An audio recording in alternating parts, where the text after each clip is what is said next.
Aloha and welcome to today's conversation, which is all about synchronicity, or what we also call coincidence.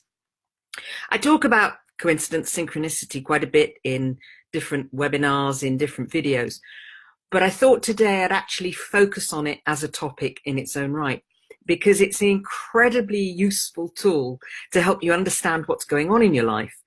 And that's got to be valuable. So I thought we'd start with that. So the Hawaiians talk about sympathetic vibration, which is the same thing. And what the Hawaiians used to say was that two or more events happening at the same time are likely to have more associations in common than just time. Very few events ever happen in isolation. There is no such thing as a mere coincidence. And when they talk about two things happening at the same time, it may be at exactly the same time, but it could be separated by a brief period of time.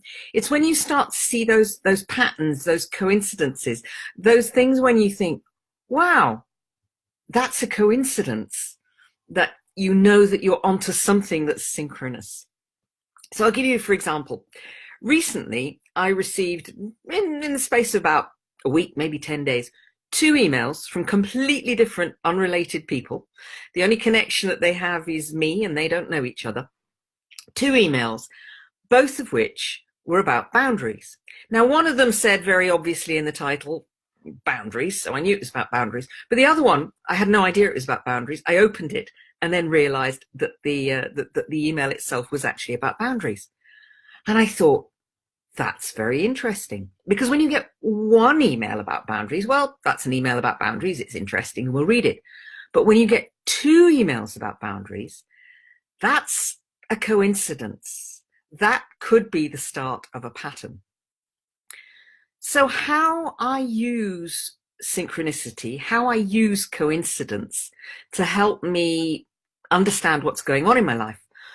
One of the things that you can do is look at the coincidence and just ask yourself, what does this mean to me? So with boundaries, one of the questions I asked myself was, okay, so what do boundaries mean to me? So whether the coincidence is you meet two small black dogs at different times when walking down the road, or you've seen 2 small black dogs and then you see one on Facebook, whatever the coincidence is, what does whatever that thing is that you're seeing, what does that mean to me?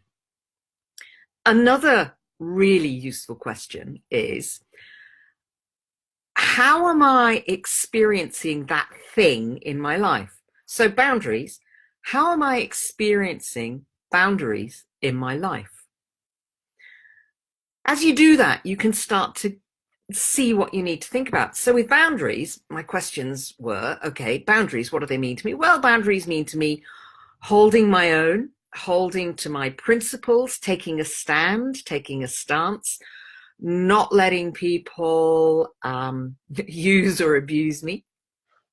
So it's taking that stand. That's what it means. Okay. Yeah, that's interesting, but probably doesn't tell me very much. Boundaries. Where am I either allowing people to override my boundaries in my life, or where am I overriding other people's boundaries in my life? Now, this is where it gets interesting. So, where am I allowing people to override my boundaries? And as I thought about it, yep, there probably have been a few instances lately where I've not really stood my ground. I've not really stood my boundaries. Now, the problem is that when you don't stand your boundaries, a couple of things happen. One is that energetically you're saying to the universe, hey, it's okay, you can override my boundaries and I don't care. I'm not going to do anything about it. So it's a sort of energetic message. And the other is that for you, you're not taking a stance, you're not honoring your own values. So taking a stance, honoring on my own values, something I'm not necessarily doing in all areas of my life at the moment. Where am I overriding other people's boundaries? Well, I'm not sure that I am. I can't think of any immediate instances where where I've been overriding other people's boundaries of late, but it's possible. So when you get these synchronicities, when you get these coincidences, then it gives you a great opportunity to look at, what does that actually mean? This pattern that's emerging, what's the significance of that in my life? Where am I doing it in my life? Where am I not doing it in my life? Where am I doing it to other people? Where am I not doing it to other people if it's something I should be doing to other people?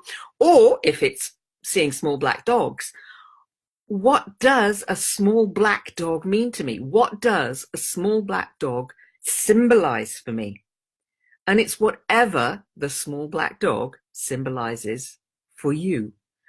And then we're back to dreams and dream interpretation, where you interpret any symbol just in the same way as you would as if it were a dream. You ask yourself the question, what does this mean to me in general? And then you ask yourself, okay, then what does it mean to me in an area of my life that I want to investigate? And I've talked more about dreams in a different Facebook Live, so I'm not going to go into that one right now. So I hope that's been an interesting little Saturday morning reflection for you. Synchronicity, coincidence, really, really useful tool for getting you just to pause and think about what's happening in life. So good morning, Nicola. Good morning, Gail. Good morning, Anne. Good morning, Vicky. Good morning, Monica. Have a great Saturday, and I'll talk to you next Saturday. Bye-bye.